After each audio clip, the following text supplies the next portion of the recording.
Back again with the absolute legend, Alan Ritchson, guys, who obviously is playing Reacher in the newest series. And today we got a real special episode again. He was just on Jimmy Kimmel's show, now he's on Jimmy Fallon, so I had to react to it as well, guys. 500,000 views. People love Alan Ritchson, one of the best characters in Hollywood now. Definitely an entertainer, guys, so I can't wait for this one. Drop a comment down below, let me know what you all think. Yeah, let's get him out. Alan Ritchson's a legend, guys. We got a story here where he challenged his Reacher character by catching a burglar in real life, guys, so should be wild. Let's get it. Welcome to the Tonight Show. That's an impossible act to follow.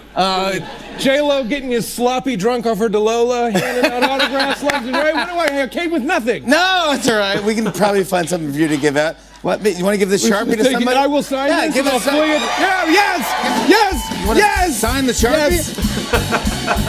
He's signing the Sharpie. And giving the Yes! Who wants the Sharpie? Dude, he's absolutely nuts, bro. Yes! There you go. That's fantastic.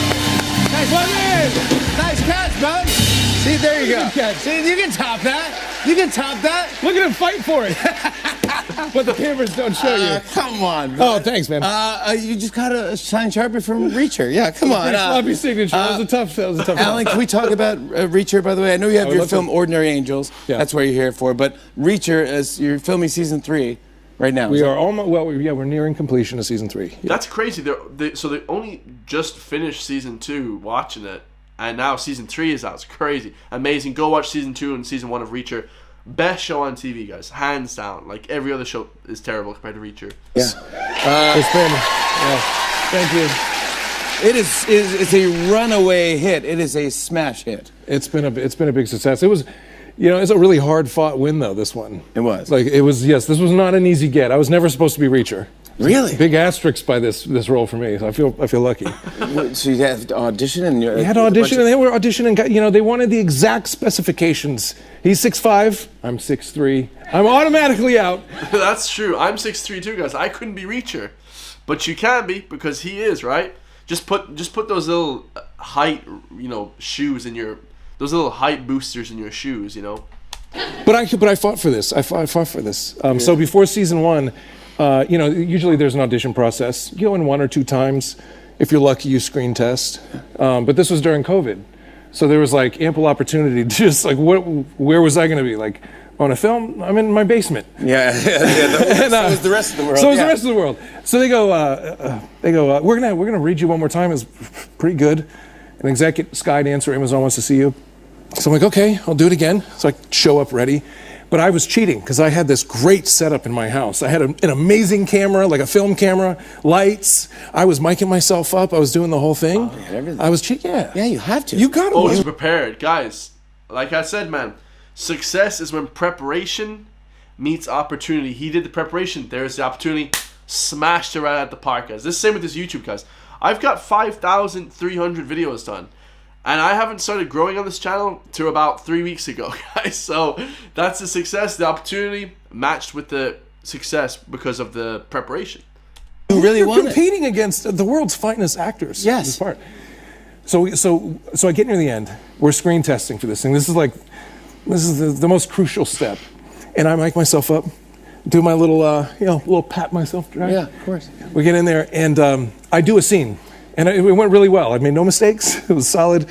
And Don Granger of Skydance, been Tom Cruise's partner for a long time. Guy's a legend. He goes, yeah, that was a little distracting. Did you guys hear it sounded like drums or something? And Nick Santora, the showrunner, was like, yeah, it was. It almost sounded like a heartmeat to me. It was all I could hear. We need to do it again. And I was like, oh my God. They go, are you wearing a microphone?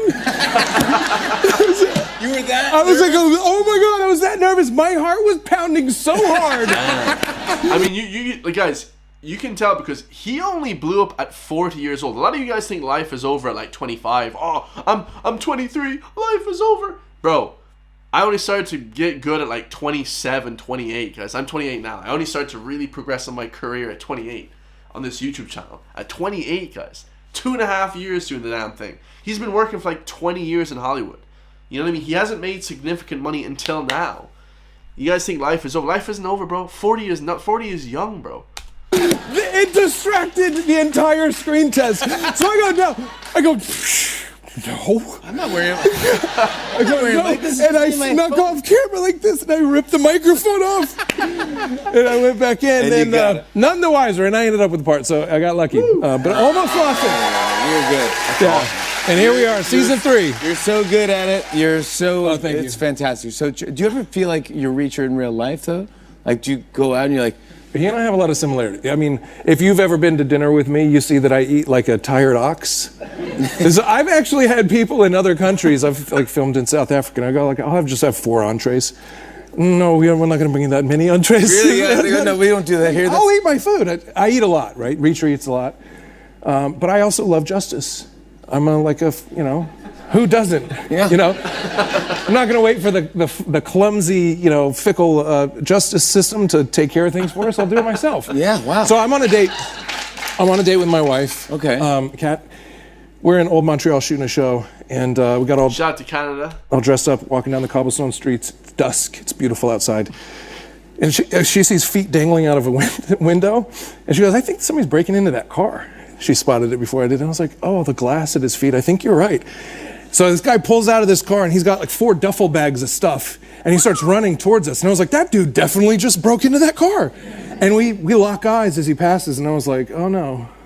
He's definitely like an Acme villain, and I'm gonna have to do something about this. And she looks in my eyes, and she goes, we're on a date. I go, please, I have to do this. She goes, please don't do this. And I'm gonna go. So I took off, and I started chasing this dude. And by the time he got past us, he was scooting pretty good. He turned a corner, so he took a left. I took a left. I see him at the end of the street. I'm like, I'm gonna hunt this dude down. So he takes another left. I come around the corner, and the dude, like David Copperfield, he's gone. Yeah. And there was not that much time. I made up some ground. He's gone. And somebody from way down the block goes, he's under the van! And I look under the van, and like 3 feet in front of me, he's like this. And he starts scooting, like he does this little scoot. I'm gonna go that way. I'm gonna go that way. I go, just give it up, dude. He leaves the duffel bag, and I was like, I'm not done yet. So he just gets off and starts running, and I'm side by side with him now because I'm pretty fast. What? He also was fast, but I was faster. So we're. Dude, this guy's jokes. All I can see is him at a Blue Mountain Steak, guys. That. So I'm side by side. I'm like, dude, don't do that. And he starts to ball up his hands like he's gonna punch me or something. I'm like, don't touch me. I'm gonna have to end it. And he goes, push me. And I love all people. I'm a pacifist at heart. I gently take him like a shot put, like a discus, and I twirl him right into the building. And he just slides down like a cartoon character. Concussion. Real life, yeah. Really quick, That's if you're epic. looking... I mean, dude, people can't tell, but he's like 250 pounds lean. Like, he is absolutely jacked, man. Reacher, Alan Ritchson is jacked, but probably the only guy who's half natural. I know he's on testosterone now, but, in the first few seasons, when you see The Rock, guys, The Rock was always a juice head. Did he work hard? Probably, but Alan Ritchson's the true workhorse, guys. I can tell, man. This dude's a legend. Alan takes care of business. Thank you. Wow. Yeah. Wow. Yeah, and the cops, you know what the cops said? The cops actually, it was in French, so I'm not sure they said this, but I think what they said was this guy was like the most prolific car burglar in Old Montreal, and then we finally got him. And the owners of the car showed up, and they were like high-fiving, like, thank God, thank you for saving our stuff. It was a wonderful You got day. to meet everybody. Yeah, it was what a wonderful great ending. Yeah. Come on. Yeah. If that were me, I'd be like, oh, he just broke in the car. I'd be like, let's go that way. Yeah. Another way to get to the restaurant. Reservations in 15. We don't have time. Yeah, let's go stop. Yeah. Let's talk about Ordinary Angels. Okay, Yeah, sure. this is based on an incredible true story. Yes. And how do you know about this? Well, I mean, so talking about Reacher, just back it up a little bit for context. So Reacher comes out season 1. It's like an overnight success. So it airs like Thursday at 7 p.m. in the UK. By Saturday at like 11, it was the biggest show in the world. Yeah, guys, that show, when I first saw it, I was like, I know that show's going to be epic. I remember I watched an advertisement for season 1 of True Detective, and I said, that's going to be the biggest show in the world. And it was. Within like a week, not even, it was the biggest show in the world. So I know straight away, and normally it's like police shows, detective stuff, obviously, you know what I mean? I'd love to be a detective, but it's normally those kind of shows that just blow up huge, guys. So by Monday, I had like 40 offers for the biggest action movies in the world. And I was like, this is great, but I don't think the next thing I should do should be an action movie. And so this lovely little film lands on my desk, Ordinary Angels, and I couldn't believe that this was a true story. It's a heartbreaking story about a father who loses his wife to a rare genetic disorder and then loses his daughter, and then his other daughter comes down with it. And he fights tooth and nail, including nature, to get her to a kidney transplant in time to save her life. And so that's where the movie picks up. And I said, I have to do this. And I go meet with the director, who did a phenomenal job. And the first thing he says to me when we sit down is, "You're definitely not who I had in mind for this part." I've heard this before. Yeah. I was like, What do you want? 6'5"? Yeah, totally. I can do small and frail. Just watch. And I go, I too would not cast myself for this part because the real Ed Schmidt was rail thin. He was gone. He had no resources, not well fed. He was a roofer, very blue collar, and he didn't look like he could punch his way out of a blizzard. You're waiting for like a Marvel character to step into this movie. But I have 3 kids. I know what it would be like to, the pain of losing them and how far you'd go to save one of your kids. And That's crazy. That's actually a really good point, guys. Man, this is a smart dude, guys. He ain't just brawn, guys. He's got the smarts too. You know what I mean? can bring that to the part. And I begged for it. And luckily I got it. And Hilary Swank is in the movie. She's brilliant. It's beautiful. Yeah, thank you very much. It's a beautiful film. Bring your tissues. All true. And it will inspire you. It will give us hope in humanity again. And it's a call to action to dive into your community and just help. Broken toys and all, just to help wherever you can. So, I understand. That's great, buddy. Thank you. I want to show everyone a clip. Here's Alan Ritchson in Ordinary Angels. Take a look at this. The donor liver is only viable for 6 hours. But look, I've had patients who have missed that window because they couldn't get a flight, so I would recommend that you arrange to have a plane stand by. Are you telling me we need a plane now? Well, I would recommend Like a private plane? Look, is that where you... I know this is a lot to take A in. private plane.